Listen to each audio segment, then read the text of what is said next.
আল্লাহ নবী সাল্লাল্লাহু আলাইহি সাল্লাম দুনিয়ার ব্যাপারে নবীজি নিজে আল্লাহর কাছে বলছেন, আল্লাহ দুনিয়ার হায়াতটা আমি এভাবে পার করতে চাই, ইন্নী আশবাউ ইয়াওমান ওয়া আশকুরু আজুউ ইয়াওমান আতাসাব্বারু। আল্লাহ আমি এক বেলা পেট ভরে খাবো, আপনার শুকর আদায় করব, আরেক বেলা ক্ষুধার্ত থাকব, আপনার সবর করব। আল্লাহ এই শুকরে আর সবরে, কৃতজ্ঞতা আর ধৈর্যে আমি আমার হায়াত পার করে আপনার কাছে যাব।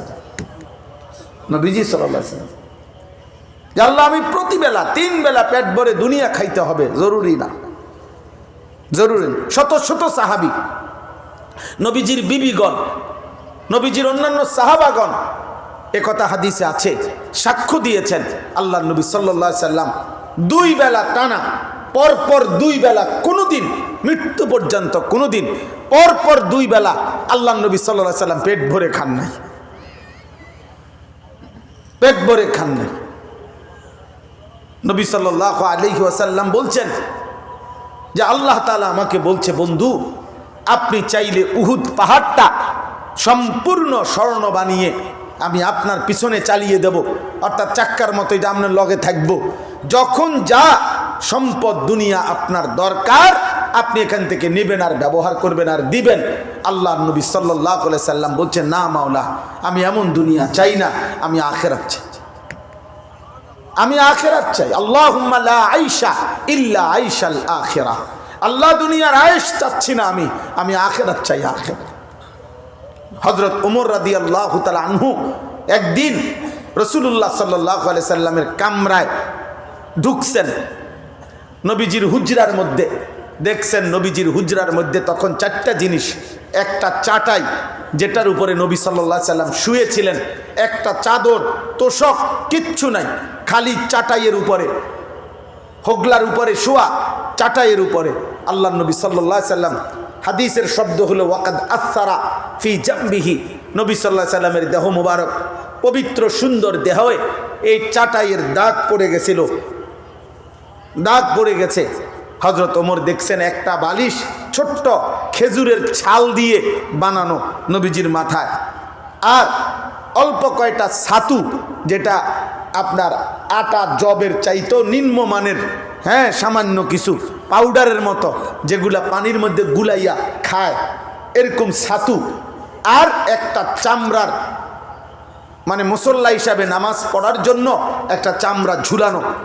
এই 4টাই জিনিস, একটা চাটাই, একটা খেজুরের ছাল ভর্তি ছোট্ট বালিশ, কিছু ছাতু পানি দিয়ে গুল্লা খাওয়ার জন্য, আর একটা চামড়া ঝুলানো যেটা দিয়ে নামাজ আদায় করবে। এই 4টি জিনিস ছাড়া সরদারি দু আলম, যিনি সৈয়দুল কৌনাইন, যিনি সৈয়দুর রসুল, যিনি মুসাদ্দিকুর রসুল, যিনি নবীউল আম্বিয়া, যিনি নবী দো জাহাঁ, যিনি নবী দো শাহাঁ, যিনি নবী দো আলম, যিনি ফখরে মৌজুদাত, যিনি মাহবুবুর রহমান, যিনি রবের মাহবুব, যিনি হাবিবুর রহমান, যিনি আল্লাহ তাআলার হাবিব, যার জন্য মালিক গোটা কায়নাত সাজাইছেন, যার ভালোবাসা আল্লাহ তাআলা সবচেয়ে বেশি দান করেছেন, সেই নবী তার ঘরের এই সামান, এই 4টা হযরত ওমর রাদিয়াল্লাহু তাআলা দেখে কাঁদতেছিলেন।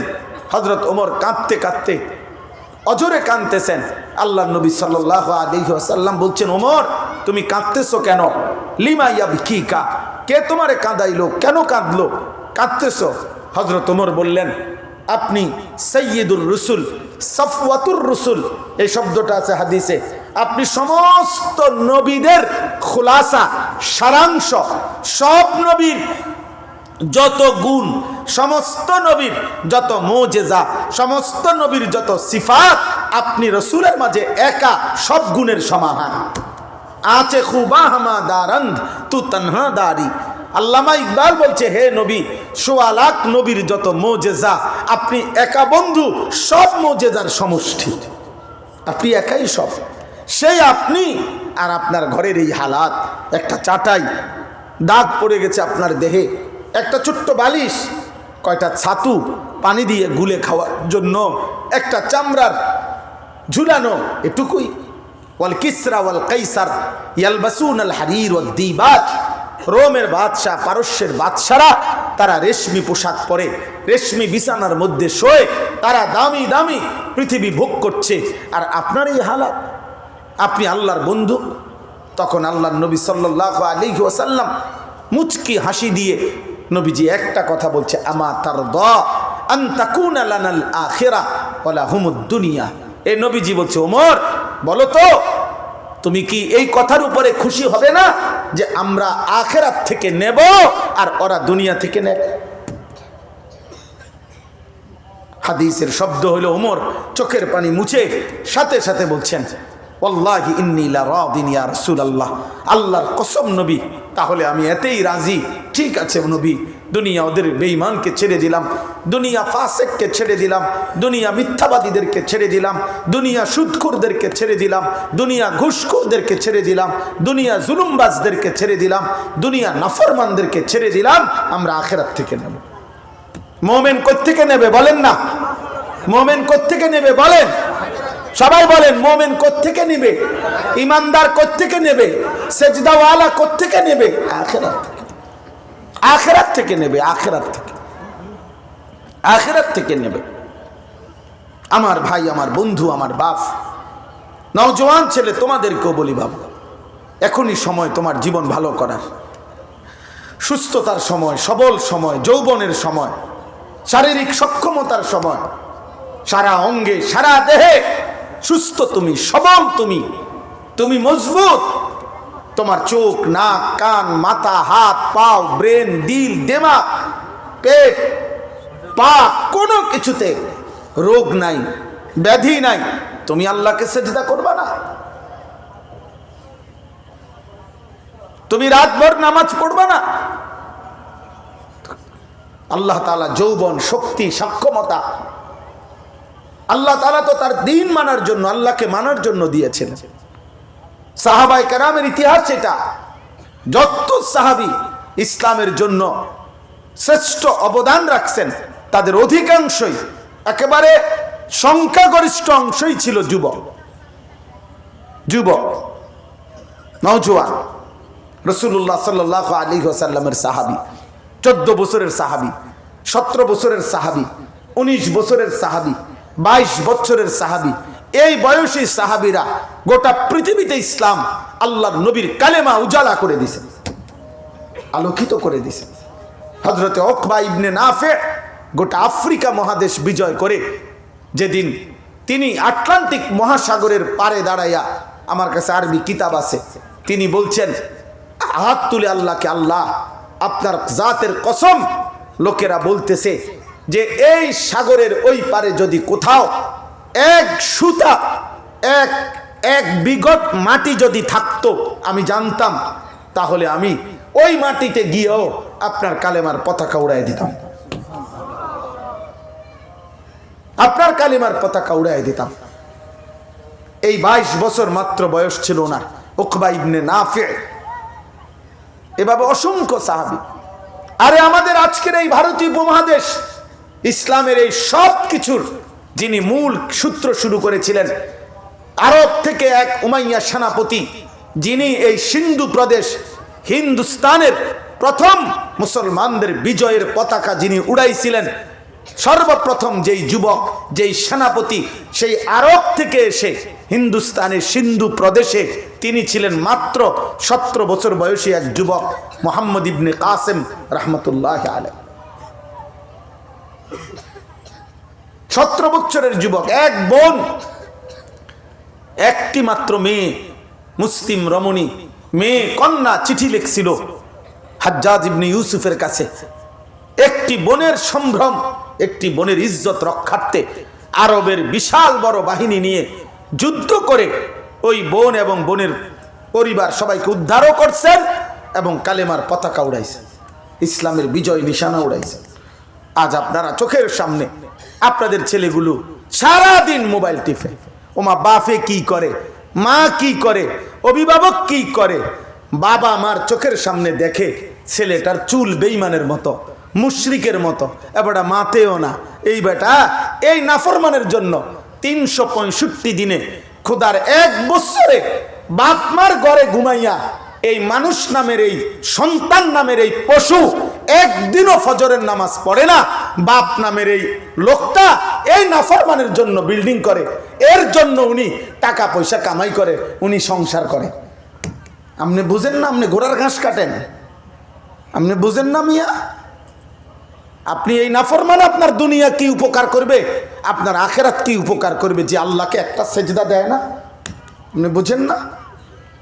আপনার 14 বছরের মেয়ে, 16 বছরের মেয়ে, 18 বছরের মেয়ে বেপর্দা চলে, প্রতিদিন রাস্তার পুরুষ তাকে দেখে বেহায়া বেপর্দা, 3 বছর 5 বছর ধরে কোনো অসৎ চরিত্রহীন লম্পট ছেলের সাথে হারাম প্রেম করে, সম্পর্ক করে, আর আমনে সংসার করেন। আমনে মাথার গাম পায়ে ফেলা পয়সা কামাই করেন। আপনি বেওকুফ নি মিয়া? আপনি বোঝেন না? আপনি বোঝেন না কি সংসার করছেন? এই নাফরমানের লগে বুঝাপড়া আগে করবেন যে আল্লাহরে ডাকবা কোন দিন, সেজদা করবা কোন দিন, নাইলে আলাদা হও। তুমি যেহেতু আল্লাহকেই পাত্তা দাও না, তো আমি আর বাপ দরকার কি তোমার? আরে বোঝেন নাই আপনি কথা? যে এক ওয়াক্ত নামাজ পড়ে না, এই জানোয়ার মানুষরূপী এই পশু, ও তো আল্লাহরে কিছুই মনে করে না, তো আমনের মতো বাপের তো হাতে গনাতে ধরে না। আপনি সরে না যাবেন তার থেকে, তার লোকে বুঝাপড়া না করবেন। ও তো আল্লাহকেই কিছু মনে করে না, ও তো আখিরাতকেই কিছু মনে করে না, ও তো কবরকে কিছুই মনে করে না, ও তো পরকালকে কিছুই মনে করে না। তার জন্য আমি কামাই করব কেন? ঠিক আছে বলে, বাবা তুমি তোমার পথে চলো, অসুবিধা কি? তোমার হাতে তোমারে ছেড়ে দিলাম। সাবধান মুসলমান, সব শেষ। আমি আবারও বললাম, 12 তারিখ পৃথিবীর শেষ নির্বাচন না। 12 তারিখ সন্ধ্যায় ইসরাফিল ফু দিবে না। কথা বোঝেন নাই? আমাদের জীবন শেষ। আখেরাত, আখেরাত আমাদের মূল ঠিকানা, পরকাল আমাদের মূল ঠিকানা। এটাই আমাদের মূল ফয়সালা। আমাদের গন্তব্য আমাদের আখেরাত। কোথায় বলেন? আমাদের গন্তব্য কোথায় বলেন? আখেরাত। আমাদের ফিরে যাওয়া আখেরাত। আমরা আখেরাতের প্রস্তুতি নেব, আর এর জন্য আমাদের রমজান, এর জন্য আমাদের রমজান। বলেন আলহামদুলিল্লাহ। রমজান আমাদের সামনে, রমজান আমাদের সামনে, আমাদের জীবন আমাদের রমজান। আমরা রমজানের জন্য আমরা শতভাগ প্রস্তুতি নেব। আমার শায়েখ দামাত বারাকাতুহুম তিনি ইনশাআল্লাহ কথা বলবেন রমজানের উপরে, অনেক বলবেন। আমার প্রিয় ভাই মাওলানা ইউসুফ বিন ইকবাল, সে যতক্ষণ কথা বলেছে আমিও আয়সা কিছুক্ষণ শুনছি। রমজানের উপরে, ইফতারের উপরে, সাহারির উপরে আপনাদের সামনে যারা প্রথম আসছিলেন তারা শুনছেন, অনেক সুন্দর জ্ঞান গর্ভ কথা বলেছিল। আপনাদের কাছে আমার কথা এটাই, মহান আল্লাহ পাক রব্বুল আলামিন মূল কথা এটা। রমজানের বিষয়ে আল্লাহ তাআলা বলছে, বান্দা শুরুটা আমি 10 দিন রহমত দিলাম, আল্লাহ বলছে মাগফিরাত দিলাম মাঝখানে, তৃতীয় দশক আমি আল্লাহ তাআলা নাজাত দিলাম, এরপরে আমি আল্লাহ রমজানের শেষ দশকে সবে কদর দিলাম, আমি আল্লাহ রমজানে কোরআনুল করিম নাজিল করলাম, আমি আল্লাহ তাআলা রমজানে কোটি কোটি বান্দাকে জাহান্নাম থেকে মুক্তি দেই, আমি আল্লাহ রমজানের প্রত্যেক সেকেন্ড স্বর্ণের দামে না, রূপার দামে না, মণিমুক্তার দামে না, বরং 7 আসমান ও জমিন 1000 বার বিক্রি করলে যেই মূল্য হবে তার চাইতে বেশি মূল্যে রমজানের এক এক সেকেন্ড আমি তোমাকে দান করলাম, আমি তোমাকে দিলাম বান্দা, তুমি নেও বান্দা, তোমার আখিরাত সাজাও, তোমার জান্নাত বানাও, আমি তোমাকে দেব বান্দা। লাআল্লাকুম তাত্তাকুন। আল্লাহ বলছে 11 মাস গুনাহ ছাড়তে পারো নাই, ঠিক আছে 1 মাস ঘুরে দাঁড়াও। 11 মাস আমার হুকুম পালন করতে পারো নাই, ঠিক আছে যা ভুল হয়েছে বান্দা সব ঝেড়ে মুছে তুমি 30 দিন আইয়ামাম মাদুদাত গুইনা গুইনা, আল্লাহ বলছে বেশি কম হবে না, 30 অথবা 29 দিন আমি আল্লাহ বললাম, এই 30 দিন বা 29 দিন তুমি বান্দা আমার কথাটা মেনে চলবা।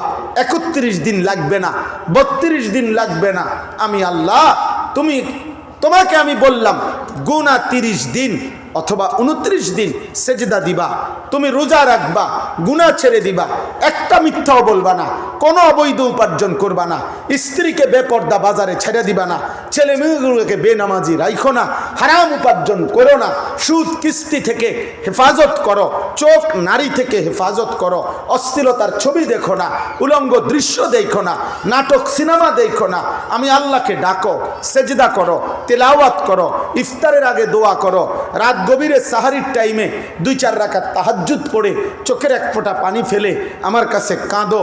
সবে কদর আসলে, সবে কদরের বেজর রাত্রিগুলোতে রাত্রি জেগে জাগো, মসজিদে এতেকাফ করার চেষ্টা করো, দান সাদাকা করো, ইফতার সাহারিতে দোয়া কান্নাকাটি করো।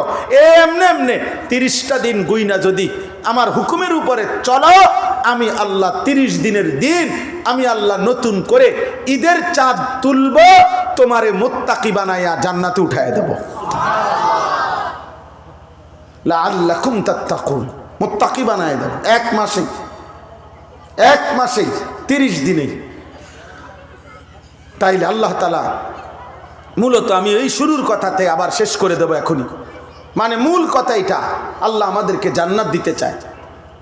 আমরা অনেক সময় মানুষ কথার প্রসঙ্গে বলে যে ভাই, মনে করেন কথার আবেগে কেউ বলল যে ভাই আপনি আমারে পরিষ্কার বলেন, আসলে আমারে ঘুরাইয়েন না, আপনি আমার এটা দিবেননি, আমি যেটা চাইতেছি এই পর্যন্ত যে 10 বার কইছি, আপনারে 20 বার কইলাম, আপনি এটা হেটা কন, এত কথা না ভাই, পরিষ্কার বলেন আপনি আমারে দিবেন কিনা, আপনার ভিতরে কথাটা কন। তো ওই লোক বলল, হ ভাই আমার ভিতরের কথা হলে আমি আপনারে দিমু। তো আল্লাহকে যদি কোনো বান্দা জিজ্ঞাসা করে, মোমেন আল্লাহ আপনি আমারে পরিষ্কার বলেন মাওলা, যে আসলে আপনি আমারে মাফ করবেননি, আপনি আমারে জান্নাত দিবেননি, খোদার কসম আল্লাহ তাআলা বলবে, বান্দা সত্যি বিশ্বাস করো তুমি বান্দা, আমি আমার প্রত্যেকটা বান্দাকে মূলত দিল থেকে আমি চাই মাফ করে দিতে, জান্নাত দিতে। আমি আল্লাহ একটা বান্দাকেও জাহান্নাম দিতে চাই না, আমি জাহান্নাম দিতে চাই না, আমি মাফ করতে মূলত চাই। আমি চাই মূলত মাফ করতে, আমার চাওয়া মূলত মাফ করা, এটা হলো মূল। এই জন্য আল্লাহ বলেন, একবার শবে বরাত দিলাম, যাও মাফ নাও, শবে কদর দিলাম, মাফ নাও, রমজানের প্রত্যেকটা ঘন্টা মিনিট দিলাম, মাফ নাও। শুরুতে রহমত নাও, মাঝখানে মাগফিরাত নাও, শেষের নাজাত নাও। বৃহস্পতিবার দিবাগত রাত মানে জুমার রাত একদিন ইবাদত করে মাফ নাও। সোমবারের রোজা রাখো, মাফ নাও। বৃহস্পতিবারের রোজা রাখো, মাফ নাও। জিলহজ মাসে রোজা রাখো, মাফ নাও। আশুরাতে রোজা রাখো, মাফ নাও। আরাফাতের ময়দানে হজ্জের সফরে যাও, মাফ নাও। চারিদিকে কখনো দিন দিছি, কখনো রাত দিছি, কখনো সপ্তাহ দিছি, কখনো মাস দিছি, কখনো ঘন্টা মিনিট দিছি, কখনো স্থান দিয়েছি। যেমনে পারছি আমি আল্লাহ চাইছি কোনো না কোনোভাবে তোমারে মাফ করতে, জান্নাত দিতে।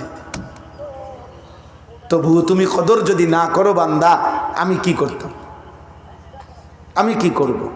এজন্য কোরআন শরীফে একটা সূরা আছে, সূরা মুরসালাত 29 পারায়।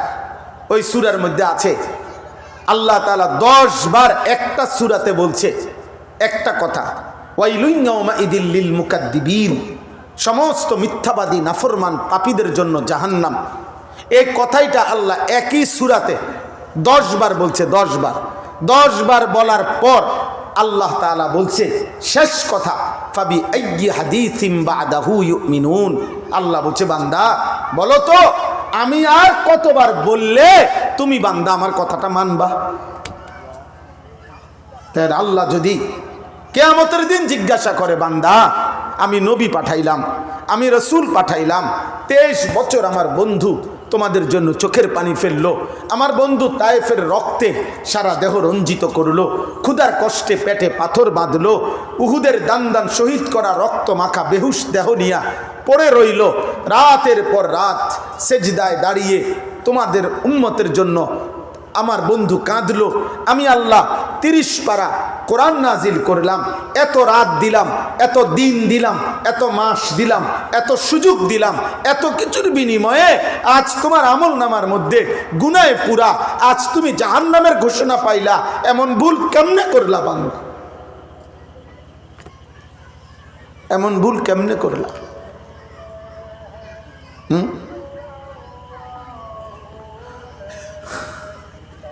আমি একবার এয়ারপোর্টে আরও আগে দিল্লি গেছিলাম, ইন্ডিয়া, তখন আমি চিনি না, তখন আমি যিনি আমাকে রিসিভ করবে উনি এয়ারপোর্টের অনেক বাহিরে থাকবে। তো আমি জিজ্ঞাসা করছি যে আমি চিনমুনি বাইরিয়া বিমান থেকে নাইমা।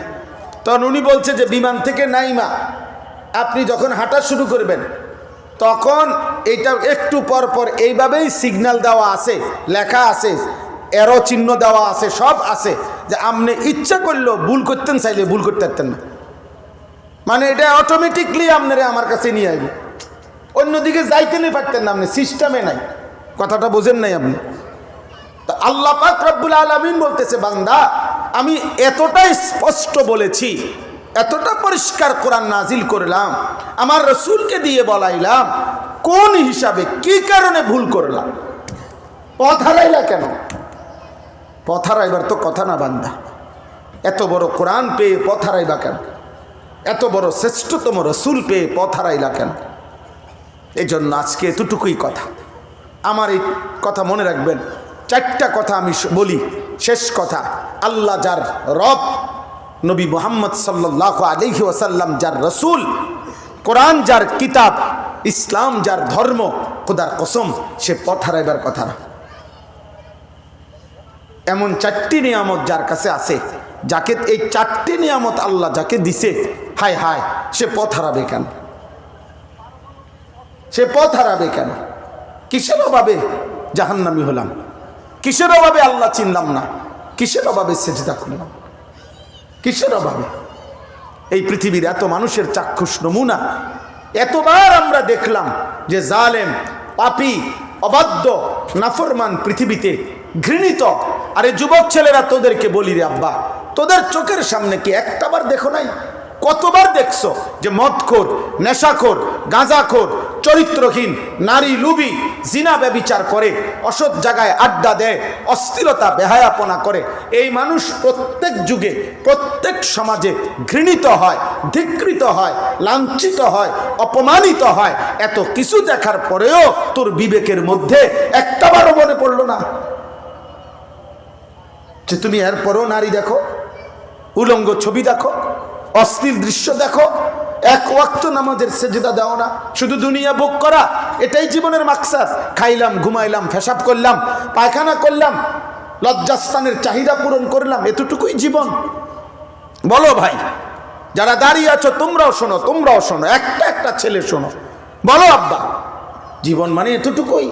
খাইলাম, ঘুমাইলাম, নারী দেখলাম, ছবি দেখলাম, লজ্জাস্থানের চাহিদা পূরণ করলাম। আল্লাহ কোথায়? রসুল কোথায়?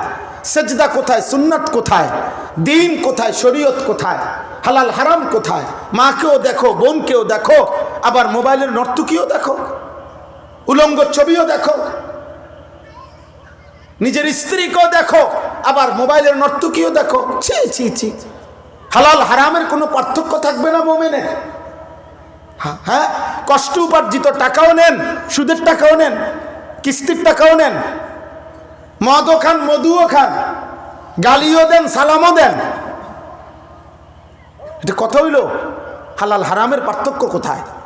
মুমিন তো পার্থক্য থাকতে হবে, ইমানদারের তো হালাল হারামের পার্থক্য থাকতে হবে। বলে কেন এই গাফলতি, এই খামখেয়ালি? শেষ পর্যন্ত দুনিয়ায় যদি ভোগ করা মাকসাদ, তো দুনিয়াতেও মরে যাবেন একদিন, হাসলেও মরে যাবেন, কাঁদলেও মরে যাবেন, সেজদা দিলেও মৃত্যু হবে, নাফরমানি করলেও মৃত্যু হবে। সেজদা দিতে দিতে আব্দুল কাদের জিলানি হয়ে গেলেও মরণ হবে, নাফরমানি করতে করতে ফেরাউন নমরুদ হলেও মৃত্যু হবে।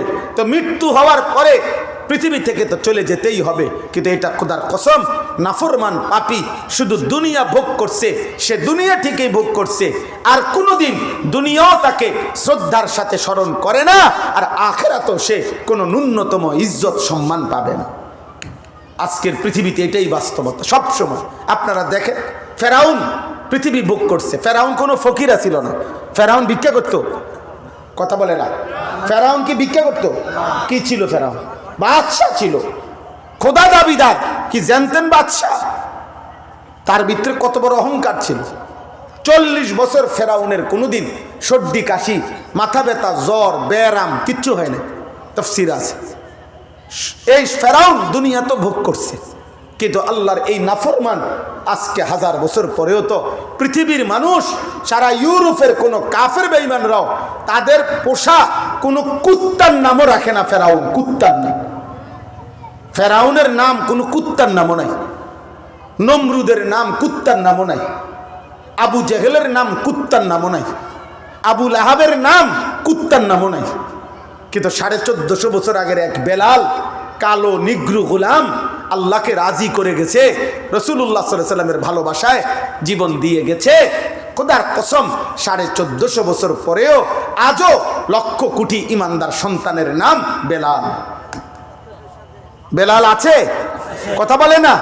নমরুদ আছে, ফেরাউন আছে, আবু জাহেল আছে, তো তুমি থাকবা কেমনে? এই না ফরমান, বেড়ি দেখো, নারী দেখো, অশ্লীল ছবি দেখো, চুল রাখছো বেঈমান মুশরিকের মতো। আল্লাহ কই, রাসূল কই, সেজদা কই, নামাজ কই, হালাল কই, হারাম কই? হ্যাঁ,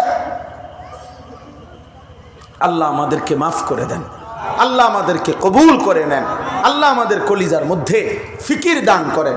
চলেন নিয়ত করি, এবারের রমজানকে সামনে রেখে জীবন বদলাবো ইনশাআল্লাহ। বলেন ইনশাআল্লাহ, বলেন দিল থেকে বলেন ইনশাআল্লাহ। যুবক ভাই, প্রত্যেকে তোমার পিছনের জীবন ছাড়ো আব্বা, পৃথিবী তোমারে মনে রাখবে না রে বাপ, আল্লাহও চিনবে না রে আব্বা।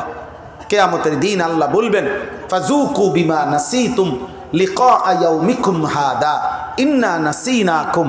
আল্লাহ বলবে, বান্দা, নাফরমান বান্দাকে, কোরআনের আয়াত, আল্লাহ হাসরের দিন বলবে, বান্দা, সেদিন দুনিয়ায় থাকতে আজকের আখেরাতকে তুমি ভুলে গিয়েছিলে, আজ আখেরাতে আমি আল্লাহ তোমাকে ভুলে গেলাম। কোরআনুল কারীমে আল্লাহ বলেছেন, কাযালিকা আতাতকা আয়াতুনা ফানাসিতাহা ফাকাযালিকাল ইয়াউমা তুনসা। কিয়ামতের দিন আল্লাহ বলবে, বান্দা, দুনিয়াতে আমার বিধান, আমার কোরআন, আমার হুকুম আহকাম আমি আল্লাহ তোমার কাছে বারবার পৌঁছাইছিলাম, তুমি সেদিন আমার কথা দুনিয়াতে ভুলে গিয়েছিলে, আজ আখেরাতে আমি আল্লাহ আমার পক্ষ থেকে তোমাকে ভুলে গেলাম।